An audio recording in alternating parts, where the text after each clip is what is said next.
Hi, welcome to a special episode of Better Beer Authority. It's not really a blind taste test, it's not a solo. David and I are going to be enjoying for the first time. For those who realize, obviously there's no label, probably can tell what this probably means, is that it is Westy 12.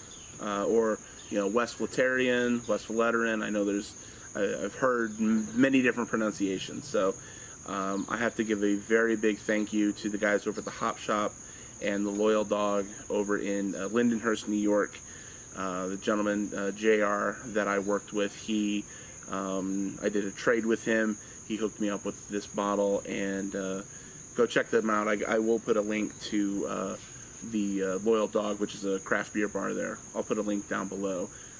But this is something that has been a bucket list for David and I. I mean, ever since we really put together a bucket list of what we wanted to try. It really goes without saying, obviously, the difficulty in getting this, and when you do get it, you're lucky to get, a bottle or two. So we really only got the one bottle, and I don't know about you, but looking forward to it. Oh yeah, I'm excited. So, all right, so David likes to hold on to the caps, so I'm only putting a quarter on top of this because I don't want to bend this bottle cap. That's right. Is that to your liking, sir? Give me that. Is that your liking? Yep, it's good enough. Just want to say, so this is considered the #1 beer in the world by God knows who. So. Many. I know it's not the #1 anymore on Beer Advocate, but I know, anywhere out there, this has always been one of those, top beers of if you wanted to do a top 10 of all time, this is pretty much right at #1. So. Correct. So we've appreciated. We have, we've had a lot of different Belgians, different, styles and whatnot. So. Maybe not on the show, though. Not necessarily on the show. We do a lot of drinking off camera, of course. So. Of course. All right, so let's get a nose on this. Cheers.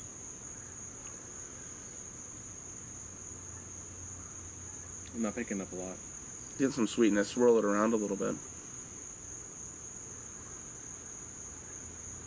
Nose on it's kind of sweet, kind of a dark kind of fruit aroma to it.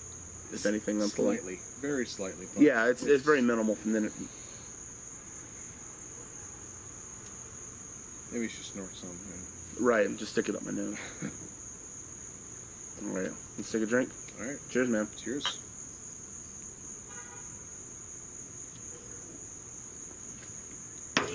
Just kidding. No, just kidding. What's on your mind? I can't. I can't tell you what's going on here, man. This is. Is that good? Is that bad? What are you thinking?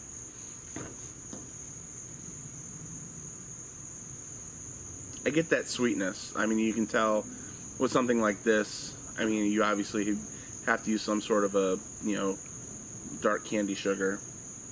So there's sweetness. Like I mentioned with that dark fruit, I do get a bit of that as well. Kind of on the back end. Obviously with a big quad like this, you're not going to get, it's not a hot bomb or anything, obviously, along those lines. I do pick up a lot of that sweetness that you're mentioning. I'm saying there's definitely plum involved in here. Yeah.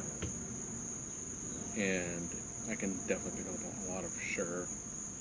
But what really gets to me is the fact that I'm sitting here and I'm wondering which quad have I had before that reminds you of this. And I say that because before I had this beer, I made the notion, and a lot of people made the notion that, hey, this beer is just as good as ABT 12 or Rochefort, St. Bernardus, St. Bernardus or Rochefort 10, and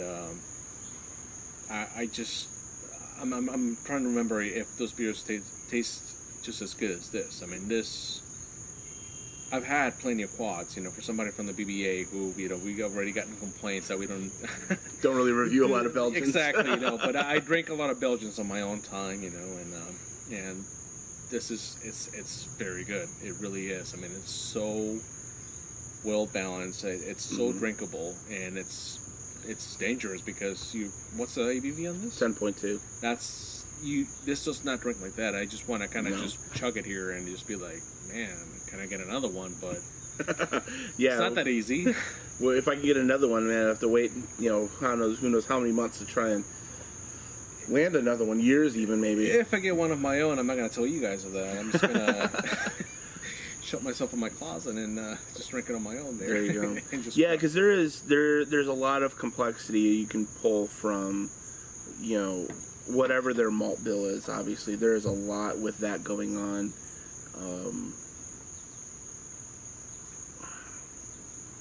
It's really hard to put together something like this when you're really more describing sweetness than bitterness, because there's no heavy bitterness to this, because it's so really easy to drink. Like I said, I had that little bit of a warmth as it went down. Obviously, I mean, that has a lot to do with the ABV of this, but if that was the only thing, I couldn't tell you that this is 10.2. Not at all. At the end of the day, and this is something that I kind of do in the back of my head when I review a beer, is I think about how much I'm enjoying it. Not talking in regards to, is this a quad and what qualities does it have? How much am I enjoying this beer? And I'm enjoying this a lot. Same here. This is very good. I gotta say, I had I don't want to say low expectations of the beer because of the hype behind it. I just had, I was kind of, tread cautiously, thinking I don't want to drink something that's considered the best beer in the world and say, hey, it's not, I had better, but this is very good. This is definitely a really good beer. Best in the world, I can't tell you. I hadn't had enough beers to tell you whether a beer is, the best beer in the world, but this is definitely at least the best quad. Yes, that I've ever had, without a doubt. In regards to Belgian quads, I mean, this is definitely right up there. And I think if I know people have done this in the past. I remember in particular, Master of Hoppets. He did this as well. He did a pseudo kind of blind review with. He did this. He did Rochefort X and Saint Bernardus 12, and they pulled. It was very similar. There were a few things here with this beer, a few things here with that beer that they liked and didn't like, but all in all, I mean, you can't find a beer. You couldn't find anything really wrong with any of those, and that's the same here. I can't find anything wrong with this. It's so enjoyable for 10.2. It's so easy to drink. I would love it if I had more.